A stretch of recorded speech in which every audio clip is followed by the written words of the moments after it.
시청자 여러분 그리고 장병 여러분 안녕하십니까? 국방뉴스를 전해드립니다. 남북 이산가족 상봉 행사가 1년 8개월 만에 금강산에서 재개됐습니다. 우리 측 이산가족 389명과 북측 141명은 60여 년 만에 감격적인 상봉을 했습니다. 행사장은 눈물바다가 됐습니다. 김지한 기자입니다. 남북 이산가족 상봉 행사가 1년 8개월 만에 재개됐습니다.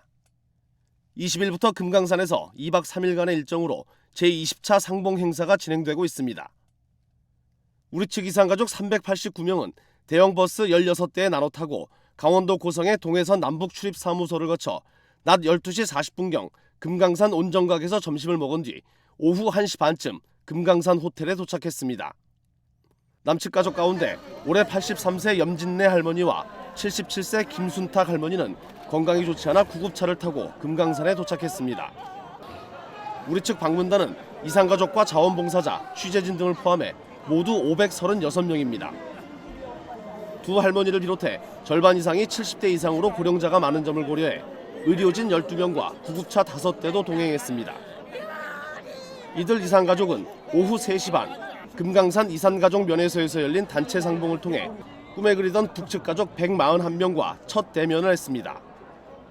남북의 이산가족들은 서로의 얼굴을 확인하고 오열하며 60여 년의 기다림을 눈물로 쏟아냈습니다. 이어 저녁 7시 30분부터 2시간 동안 환영만찬에 참석해 함께 식사를 하며 정을 나눴습니다. 둘째 날인 21일엔 오전과 오후, 저녁에 각각 개별 상봉과 공동 중식, 단체 상봉 행사를 갖게 됩니다. 마지막 날인 22일엔 오전 9시 30분부터 이산가족 면회소에서 작별 상봉 행사를 진행한 뒤 속초로 돌아오게 됩니다. 특히 작별 상봉은 우리 측의 요청으로 예전보다 1시간 늘어난 2시간 동안 이뤄질 예정입니다. 오는 24일부터 26일까지 열리는 2차 상봉에서는 남측 방문단 255명이 북측 가족 188명과 만나게 됩니다. 국방뉴스 김지한입니다. 한민구 국방부 장관과 나카타니겐 일본 방위 대신이 서울 국방부에서 만나 양국 간 군사 협력 방안을 논의했습니다. 나카타니겐 일본 방위 대신은 이 자리에서 일본이 지난 9월 개정한 안보법제에 대해 설명한 것으로 알려졌습니다. 오상영 기자의 보도입니다. 한민구 국방부 장관과 나카타니겐 일본 방위 대신이 20일 서울 국방부 청사에서 만났습니다. 한일 국방장관이 단독으로 회담을 가진 건 지난 2011년 이후 4년 9개월 만입니다. 한민구 장관은 지난 5월 샹그릴라 회담에서 만난 지 5개월 만에 다시 만나게 돼 의미가 크다며 양국이 지리적으로 가까운 만큼 이번 회담이 양국 발전에 기여하는 계기가 되길 바란다고 말했습니다. 오늘 방위 대신과 함께 그 양국 국방 당국 간에 있던 여러 가지 그런 문제들 우리가 허심탄회하게 논의함으로써 양국 관계 발전에도 기여하는 그런 계기가 되기를 저는 기대하고 있습니다. 나카타니겐 일본 방위 대신은 지난 8월 북한의 목함지뢰 폭발로 부상당한 장병들의 빠른 쾌유를 빈다고 말하고 한일 관계가 지역에 머물지 않고 글로벌한 인식을 공유하길 바란다고 밝혔습니다. 双方の情勢認識、また防衛政策等の進展を共有して、今後日韓の防衛協力、そして交流の方向性について、さらなる進展に向けた議論ができることを期待しております。 1시간 30분 동안 진행된 양국 회담에서는 일본의 개정된 안보법제에 대한 논의가 심도 깊게 논의됐습니다. 한민구 국방부 장관은 북한은 우리 헌법상 우리의 영토라며 북한에 들어갈 때 한국의 동의를 받아야 한다고 말한 것으로 알려졌습니다. 이에 대해 나카타니겐 방위 대신은 이 문제에 대해서는 한미일이 긴밀하게 협력해 나가야 할 것이라고만 답했습니다. 또 일본 방위 대신은 한일 정보보호협정과 군수지원협정의 필요성을 제기했습니다. 하지만 한 장관은 이 문제는 국회와 국민의 지지가 선행돼야 한다고 밝혔습니다. 양국 국방부 장관은 이번 회담에서 양국의 준장급을 대표로 하는 실무회담을 갖기로 합의하고 구체적인 일정을 조율 중이라고 국방부는 설명했습니다. 국방뉴스 오상현입니다. 네, 지난 8월 북한의 목함질의 도발로 다리를 잃은 육군의 김정원, 하재헌 하사의 소식은 모두를 안타깝게 했는데요. 네, 이들처럼 임무를 수행하다가 다친 군인은 앞으로 민간병원 진료비를 무제한 지원받을 수 있습니다. 심예슬 하사의 보도입니다. 앞으로 하사 이상 군 간부가 고도의 위험 직무를 수행하다 다치는 경우 민간 병원에서 치료를 받더라도 국가가 치료비를 부담하게 됩니다. 국방부는 20일 공무상 요양비 지급 기간을 현행 최대 30일에서 최소 2년 이하, 필요할 경우 1년 이하로 연장하는 내용의 군인연금법 시행령이 국무회의에서 의결됐다고 밝혔습니다. 시행령은 법제처의 심사를 거쳐 이르면 이번 주말 공포에 시행하게 됩니다. 현재 공무 수행 중 질병이나 부상을 입은 간부는 기본적으로 군 병원에서 완치될 때까지 치료하도록 돼 있습니다. 특히 민간 병원에서 치료를 받을 경우 동일한 질병 또는 부상에 대한 진료비는 처음 30일간만 지원받도록 하고 있습니다. 국방부 관계자는 민간 병원에서의 공무상 요양 기간을 실제 치료에 필요한 기간만큼 보장해 치료비를 자비로 부담하는 상황을 원천적으로 차단했다고 강조했습니다. 국방부는 민간병원 진료 지원 제도의 개선과 함께 군 병원의 진료 능력도 발전시켜 장병들이 군 병원을 안심하고 이용할 수 있도록 군 의료 체계를 개선해 나갈 계획이라고 설명했습니다. 국방뉴스 심예슬입니다. 정부가 20일 황교안 국무총리 주재로 국무회의를 열고 국방개혁에 관한 일부 개정 법률안을 심의 의결했습니다. 개정안은 북한의 비대칭 전력 위협이 계속되고 있고 국지 도발 가능성이 줄어들지 않고 있는 점을 감안해 상비 병력 감축 목표 연도를 당초 2020년에서 2030년으로 조정했습니다. 개정안은 또 장교나 준사관 그리고 부사관 등 간부 비율을 전체 병력의 40% 이상으로 편성하는 계획과 예비 전력을 감축하는 계획도 국군의 상비 병력 축소 시기와 맞춰 각각 2030년까지로 조정했습니다. 국방부는 이번 법률안 개정을 통해 국방개혁 기본계획 14에서 30과 시기를 일치시켜 국방개혁의 일관된 추진을 보장하고 상비 병력 규모를 조정함에 있어 다소간의 융통성을 둬서 예측하지 못한 상황 변화에 대처할 수 있도록 하려는 것이라고 설명했습니다. 한편 국방부는 이 법률안의 입법 예고를 앞두고 병력 감축 목표 시기를 2022년까지 52만 2천 명 수준으로 줄이는 것을 시행령에 반영해 추진하겠다고 설명한 바 있습니다.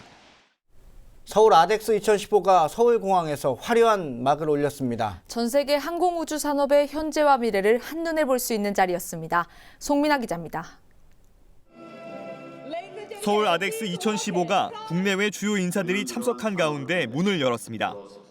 필리핀 국방장관과 볼리비아 합참의장, 남아프리카 공화국 공군 참모총장 등 52개국 77명의 주요 참석자와 32개국 386개의 항공우주와 방위산업체가 참가하는 등 역대 최대 규모입니다. 이날 개막식에서 황교안 국무총리는 항공우주산업과 방위산업은 통일 대한민국을 실현하기 위해 중요한 역할을 담당하고 있다며 참가국의 상호 교류와 협력을 강조했습니다. 아시아 태평양 지역 최대 규모의 행사로서 이 분야에 대한 각국의 이해와 관심을 드높이고 상호 교류와 협력 증진에 크게 기여할 것으로 기대합니다. 이번 행사는 외형 면에서도 눈에 띄는 변화를 가져왔습니다. 지난 2011년 6개 동 규모에서 9개 동으로 대폭 확장해 모두 1,580개의 부스를 운영하고 있습니다. 국내 중소기업들의 참여를 이끌어 적극적인 수출 활동을 지원하고 해외 바이어를 초청해 국내 방산과 보안업체들의 해외 진출을 모색하는 점도 눈길을 끌었습니다. 특히 이번 행사 기간에는 미 공군의 최신의 전투기인 F-22의 시범 비행도 처음으로 펼쳐졌습니다. 다양한 각도로 비행을 선보이며 관람객들의 시선을 사로잡았습니다. 이번 시범 비행에 참여한 미 공군 전투기 F-22는 로키드 마틴사가 제작한 스텔스 전투기로 마하 2.5의 빠른 속도와 짧은 회전 반경이 강점입니다. 공중에서 후진으로 낙하하는 등 기존 전투기에선 볼 수 없던 모습들이 펼쳐지고 굉음을 내뿜으며 창공을 가르는 F-22 전투기의 모습에 관람객들은 발걸음을 멈추고 시선을 고정합니다. It's an honor to be here. We thank the people of Korea for hosting us. And this is my first time, and it's been wonderful. So thank you very much for hosting the U.S. military and the Raptor demo. 오는 25일까지 진행되는 이번 행사는 방위산업 발전 세미나와 국제 항공기술 심포지엄 등 다양한 세미나도 함께 열릴 예정입니다. 한편 이날 오후 국방부에서는 이번 행사를 위해 방한한 인사들을 초청해 의장대 시범 공연과 무술 시범을 선보이는 등 환영 행사를 개최했습니다. 국방뉴스 송민아입니다. 네, 한편 해양 관련 최첨단 무기 체계와 신기술을 한눈에 볼 수 있는 국제 해양 방위 산업전이 부산 백스코에서 열렸습니다. 전 세계 20개국 170여 개 업체가 참가해 주력 장비를 소개하고 있는데요. 다양한 무인 로봇이 공개돼 주목받고 있습니다. 윤현수 기자가 취재했습니다. 중소기업인 마린 이노텍이 처음 공개한 무인 수색정입니다. 주요 임무는 바다 조난자의 정확한 위치 파악, 날씨가 흐리거나 폭풍우가 몰아치는 최악의 상황에서도 언제든지 바다 곳곳을 탐색할 수 있습니다. 카이스트와 미국의 무인 기술 업체가 공동으로 개발한 장비로 바다에서 수십여 번의 검증을 통과했습니다. 미군에서는 이미 상용화된 장비로 앞으로 유용하게 사용될 것으로 전망됩니다. 조난 사고가 났다 할 경우 주로 이용하는 게 헬리콥터, 함정 이렇게 되잖아요. 근데 이런 무인정을 한 대가 아니라 많이 운행을 시킵니다. 예를 들어 구역 나눠가지고 예를 들어 10대 정도 한 번에 운행을 한다 하면은 함정에서 하는 효율보다 10배나 더 좋으리라고 생각이 됩니다. 그런 식으로 넓은 구역을 미리 탐색하는 그런 역할을 할 수가 있습니다. 주식회사 한화에서도 최신 무인 잠수정을 공개했습니다. 바다 위의 지뢰, 즉 기뢰를 탐색하는 장비로 적외선 카메라로 정확한 위치를 잡아낼 수 있습니다. 해외 바이어들은 행사장을 둘러보며 국내 최신 기술에 관심을 보입니다. 저희 해군에서도 마찬가지고 현재 사용하고 있는 시스템보다 훨씬 더 효율적으로 소외를 할 수 있고 좀 더 인명 피해나 어떤 위험성을 감소시키면서도 임무를 적절하게 수행할 수 있는 데 기여할 수 있고요. 앞으로도 활용 가치는 좀 더 무궁무진해질 거라고 판단을 하고 있습니다. 창설 70주년을 맞아 마련된 해군 홍보 전시관도 눈에 띕니다. 과거부터 현재까지 해군의 자랑스러운 전통과 역사를 시민들에게 알리기 위해 노력하고 있습니다. 해군이 이렇게 국민들에게 위해 다가가기 위해 노력하고 있는 만큼 국민 여러분들께서도 여기 부산 백스코에 기간 중에 많이 놀러 오셔서 해군 홍보 전시관 찾아주시면 정말 감사할 것 같습니다. 세계적인 신기술을 한눈에 살펴볼 수 있는 국제 해양 방위 산업전. 23일까지 나흘 동안 국내외 해양 방위 기술에 대한 전문가들의 정보 교류가 활발하게 펼쳐집니다. 국방뉴스 윤여수입니다. 국방대학교가 세계 각국 군사 전문가들과 함께 21세기 안보 위협과 군사 협력을 주제로 동북아 안보회의를 개최했습니다. 18일 열린 회의에는 미국과 중국, 일본과 러시아 등 22개국과 북대서양 조약기구의 군 고위급 장성 등 27명이 참가했습니다. 이번 회의는 국방대학교 창설 60주년 기념사업의 일환으로 폭력적 극단주의 대응과 핵 비확산, 아시아 태평양 지역 군사협력 등 다양한 글로벌 안보 이슈를 논의함으로써 안보 위협에 대한 실질적인 대응책을 구하는 여러 의견이 제기됐습니다. 한편 이번에 열린 동북아 안보회의는 오는 21일까지 열릴 계획입니다. 국가보훈처가 제대군인과 국민이 참여하는 제대군인에게 감사와 일자리를 이라는 슬로건 아래 제대군인 주간을 가집니다. 이번 행사는 제대군인 주간 기념식을 시작으로 취업과 창업 한마당 등 다양한 행사가 열립니다. 원동환 중사의 보도입니다. 제대군인에게 감사와 일자리를 이라는 슬로건으로 제대군인과 일반 국민이 참여하는 2015년 제대군인 주간이 시작됐습니다. 올해로 4회째를 맞이하는 제대군인 주간은 제대군인을 위한 안정적 일자리 지원과 제대군인에게 감사하는 마음을 갖기 위해 10월 중 한 주를 선정해 운영하는 행사입니다.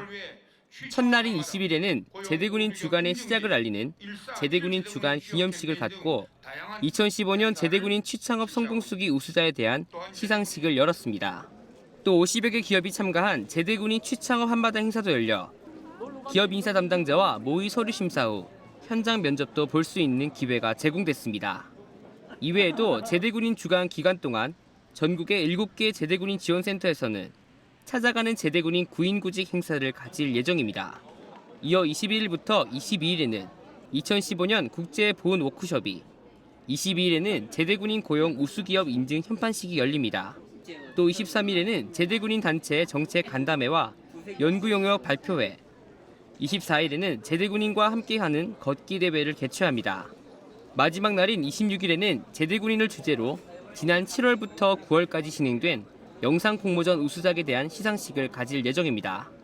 국가보훈처는 제대군인 주간을 앞으로 매년 운영함으로써 제대군인의 헌신에 대한 인식을 높이고 이들의 사회 복귀를 적극적으로 지원하는 사회 분위기를 조성하기 위해 더욱 노력해 나갈 계획이라고 밝혔습니다.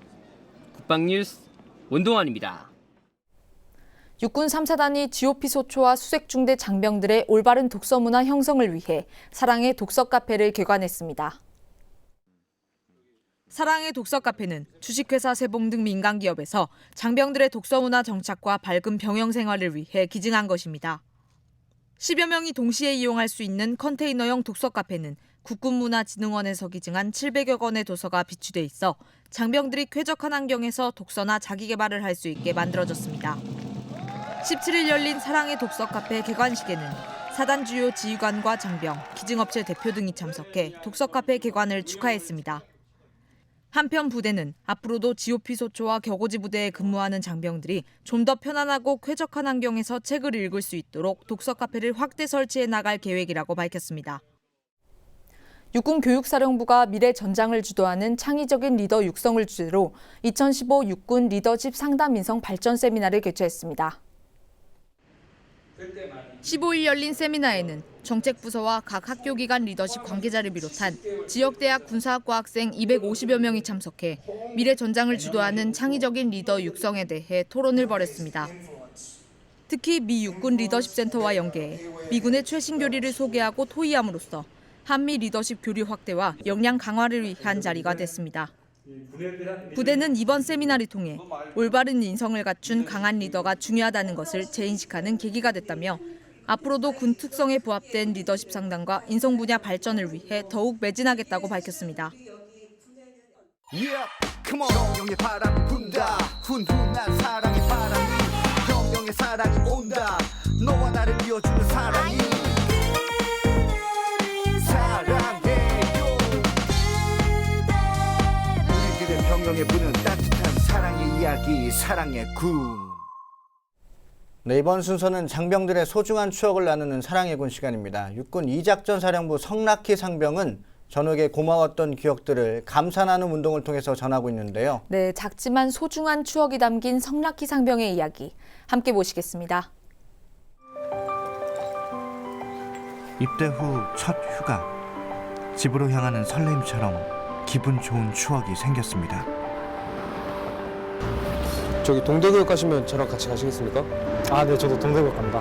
그럼 제가 택시 잡겠습니다. 저 신병위로를 나가야 되는데 휴가를 나갔는데 저희 부대 출타 인원이 저밖에 없었습니다. 아, 혹시 동대구역 가냐니까 가냐고. 아, 그렇다고 하니. 근데 왜 여기 있냐 이런 식으로 말을 한 겁니다. 아, 택시를 타야 되는데 어디서 타야 되는지 모른다. 그러니까 아, 그럼 나도 택시 타고 갈 건데 같이 타고 가자. 그래서 빨리 하십시오. 빨리.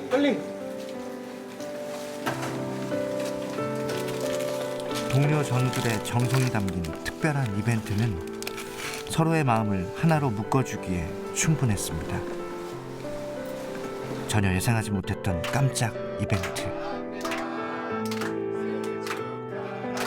누군가로 인해 고마움을 느끼고 다시 누군가에게 그 따뜻한 사랑을 전하는 사랑의 나비였고. 책을 딱 갖다 주는데 아, 내가 여기서 인정받고 있구나, 뭐 이런 느낌. 고마웠던 기억을 나누고 싶어서 누구보다 열심히 부대에서 추진하고 있는 감사나눔 운동에 참여했습니다. 우리 분대를 잘 이끌어주는 석창규 병장님께 감사합니다. 모두가 함께했습니다. 사실 뭐 억지로 이렇게 시키면 못 하거든요. 그래서 이제 병영 내 악습이 좀 많이 사라지고 서로들 간의 믿음이 조금 더 생겼다는 부분인 것 같습니다. 이제 뭐랄까, 그게 표현한다는 것 자체가 일단 좋은 것 같습니다. 진짜 감사함을 막 정말 사소한 거로 표현하고 있길래 저도 참여하고 그 이제 신병위로 때 그런 일이 있고 나서는 이제 더 열심히 하게 되는 계기가 됐던 것 같습니다. 위에서 아래로 흐르는 물처럼 누군가에게 받았던 감사한 마음을 그대로 전합니다. 보여주기식이다, 뭐 아니면 인위적이다 이런 말인데 이건 그냥 좋은 핑계가 좋은 핑계. 이 핑계를 대면서 이제 감사함을 전할 수 있으니까 감사함 전하는 게 그냥 창피하니까 이렇게 핑계 되는 것 같고. 눈에 보이진 않지만 세상에는 그리고 군에는 모두의 마음을 미소짓게 만드는 사랑의 메시지가 있습니다. 누군가를 통해 그 사랑의 메시지가 내게 전해지면 그 사랑의 메시지에 내가 가지고 있는 사랑을 보태 다시 누군가에게 전해줍니다. 사랑하는 마음은 그렇게 커지고 커져서 세상을 밝게 비춥니다.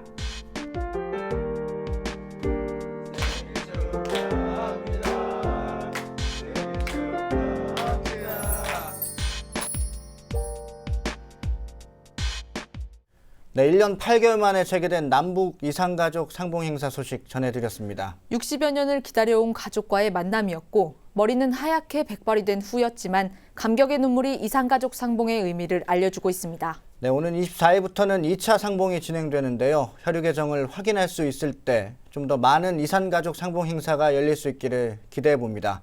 국방뉴스를 마칩니다. 시청해 주신 여러분 고맙습니다.